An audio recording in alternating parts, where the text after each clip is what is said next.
Welcome to Art Talk with April. I'm April Harris. I'm the artist of Inked April, located in Birmingham, Alabama.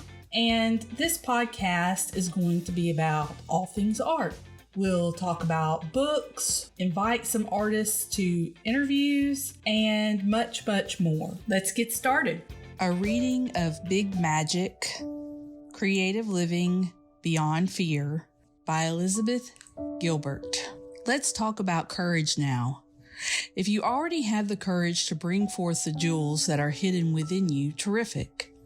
You're probably already doing really interesting things with your life, and you don't need this book. Rock on. But if you don't have the courage, let's try to get you some. Because creative living is a path for the brave. We all know this. And we all know that when courage dies, creativity dies with it. We all know that fear is a desolate boneyard where our dreams go to dissipate in the hot sun. This is common knowledge. Sometimes we just don't know what to do about it. Let me list for you some of the many ways in which you might be afraid to live a more creative life.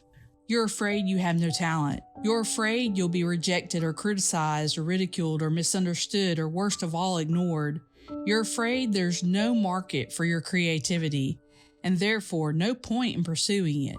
You're afraid somebody else already did it better. You're afraid everybody else already did it better. You're afraid somebody will steal your ideas, so it's safer to keep them hidden forever in the dark. You're afraid you won't be taken seriously. You're afraid your work isn't politically, emotionally, or artistically important enough to change anyone's life. You're afraid your dreams are embarrassing. You're afraid that someday you'll look back on your creative endeavors as having been a giant waste of time and effort and money.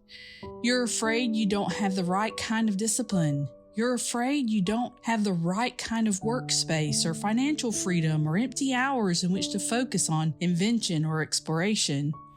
You're afraid you don't have the right kind of training or degree. You're afraid you're too fat. I don't know what this has to do with creativity exactly, but experience has taught me that most of us are afraid we're too fat. So let's just put that on the anxiety list for good measure. You're afraid of being exposed as a hack or a fool or a narcissist. You're afraid of upsetting your family with what you may reveal. You're afraid of what your peers and coworkers will say if you express your personal truth out loud. You're afraid of unleashing your innermost demons, and you really don't want to encounter your innermost demons. You're afraid your best work is behind you. You're afraid you never had any best work to begin with.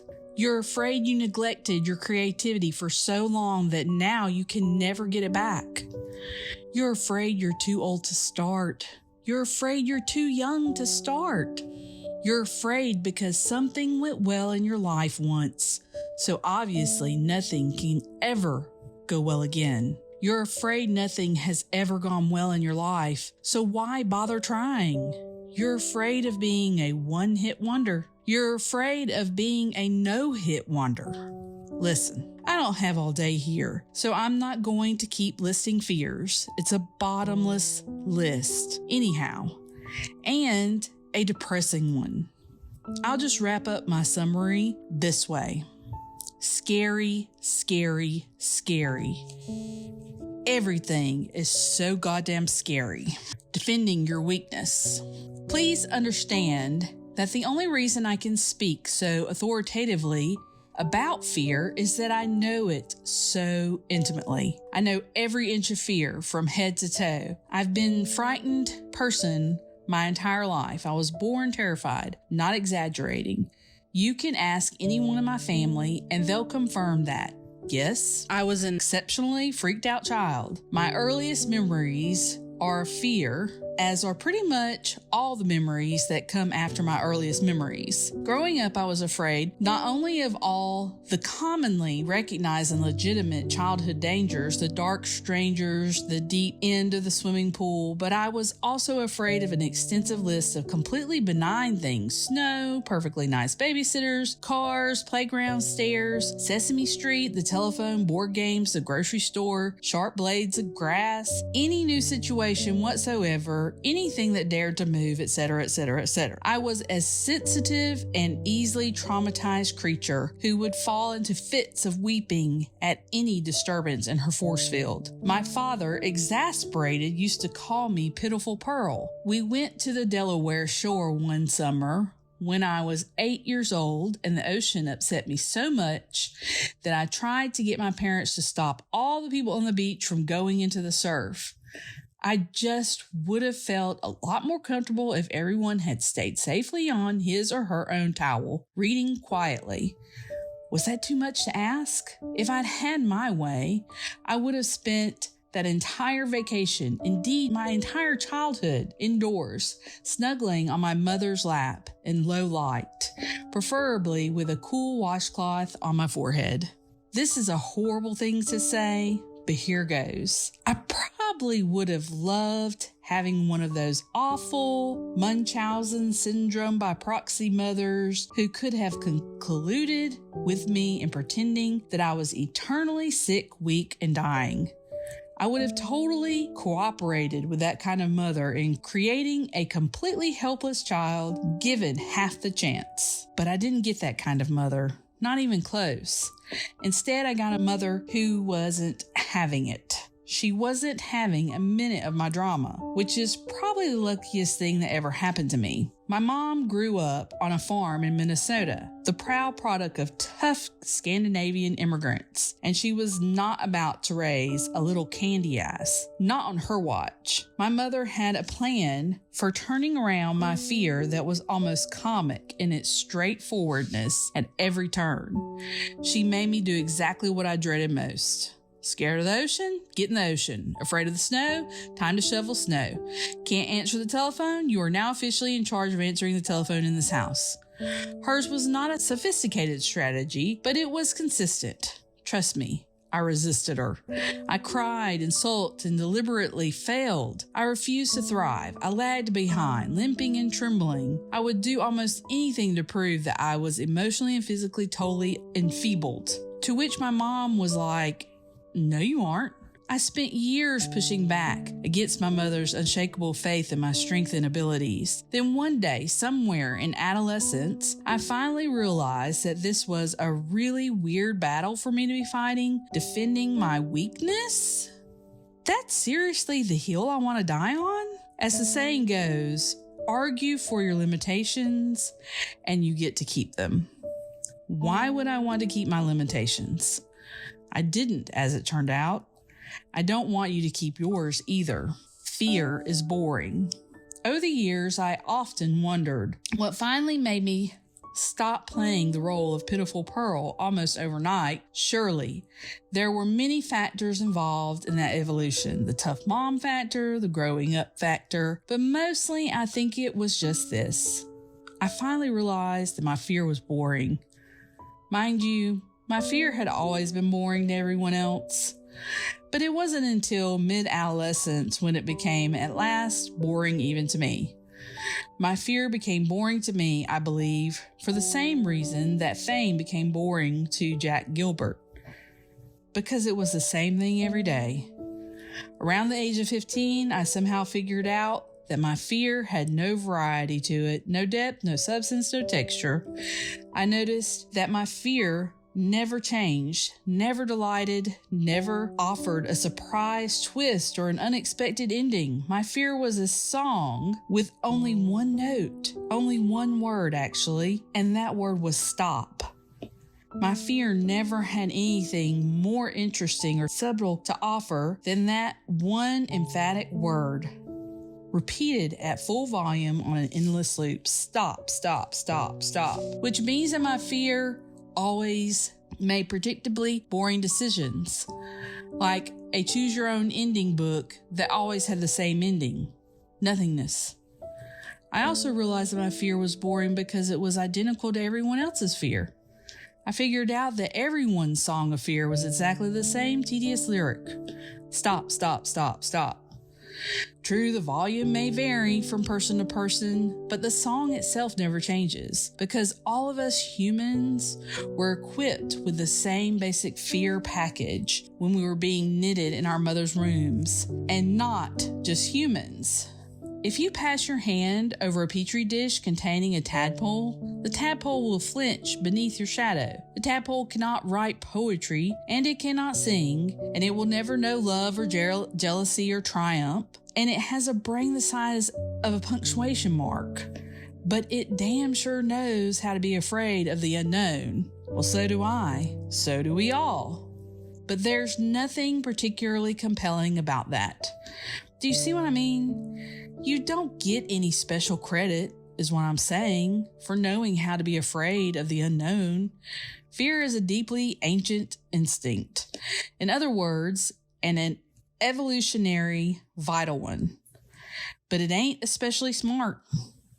For the entirety of my young and skittish life, I had fixated upon my fear as if it were the most interesting thing about me, when actually it was the most mundane. In fact, my fear was probably the only 100% mundane thing about me. I had creativity within me that was original. I had a personality within me that was original. I had dreams and perspectives and aspirations within me that were original, but my fear was not original in the least. My fear wasn't some kind of rare artisanal object. It was just a mass-produced item available on the shelves of any generic box store.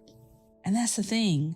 I wanted to build my entire identity around the most boring instinct I possessed, the panic reflex of my dumbest inner tadpole.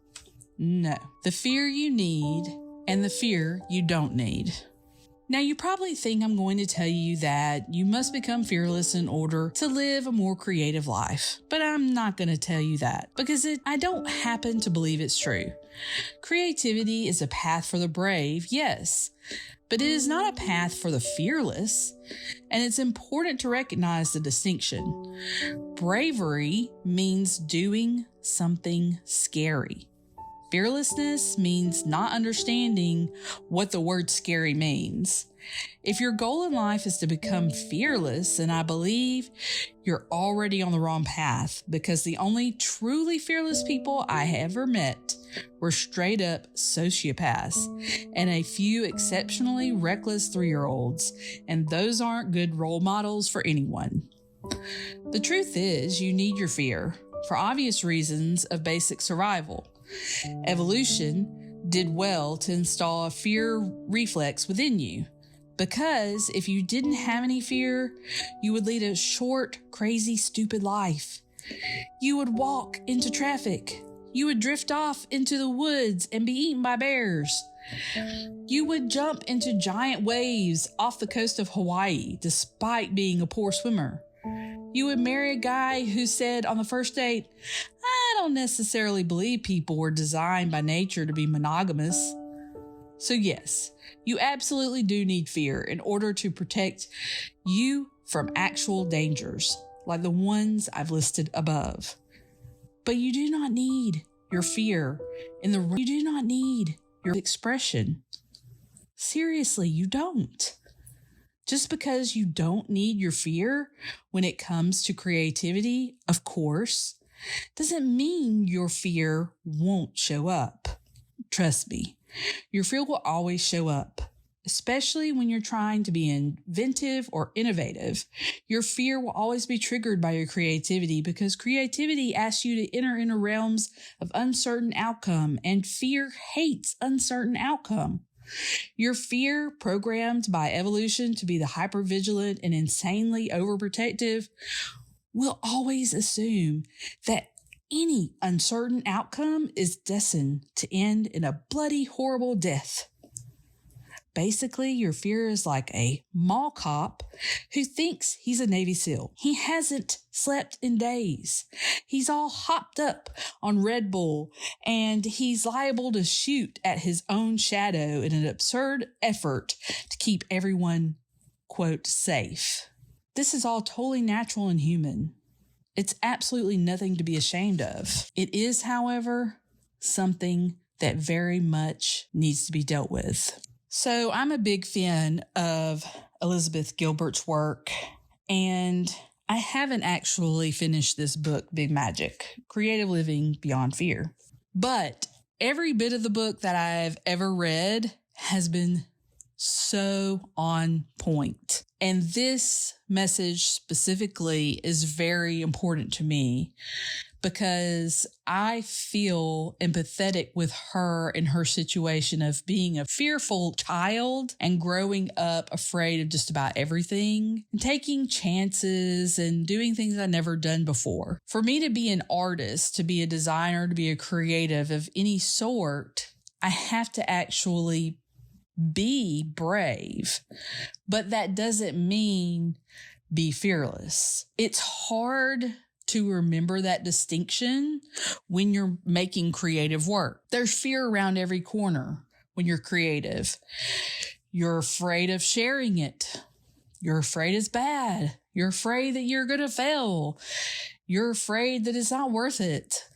And one of the things that has come up continually in my artist interviews for this podcast is that even if you're young, even if you're older and you're a very successful artist, it really doesn't matter.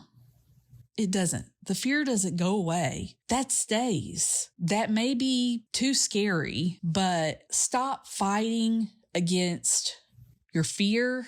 And in some cases, I'm saying this to myself. Stop being afraid and worrying about being afraid and take a step in faith. Take a step forward, even though you're afraid. Do it, even though you're afraid. Try, even though you're afraid. And there are going to be people in your life, like parents and uncles and cousins and friends and people who they want to protect you and they are there to help you make good decisions and smart decisions, and they want you to be okay and safe. But just like that mall cop, sometimes they can get a little overboard. Sometimes they can go a step too far and suggest that it's just not possible. It's not an intelligent move to make. It's not the best thing to do. And I'm not saying, that you have to just take a leap and do this thing without any intelligence behind it and just become a creative person, a musician, an artist, or whatever it is without, being able to take care of yourself or something like that. I'm saying, intelligently make choices to take a step forward, even though you're afraid. And don't let the voices around you, the people who love you, the people who care about you, don't let their voices feed that fear that you already have on the inside, that you're already born with. Because that's not something that really needs to be fed, right? You need to feed your faith, taking the step forward. You need to feed bravery, not fear. The fear's still going to be there. You're still going to have to work past it. You're still going to have to move forward, even though it's there. And just realize, God, I hope you realize that we all have it. All of us. Young, old, male, female, musicians, writers, artists, designers, everybody. We all have it. It's all there. And so part of the creative process is learning how to move forward with that fear still there. And there are going to be days where you're like, this is shit. And it's terrible. And I hate it. And I'm bad. And I'm no good. And I'm never going to be able to, make a difference in the world with this work that I'm making. It's pointless, right?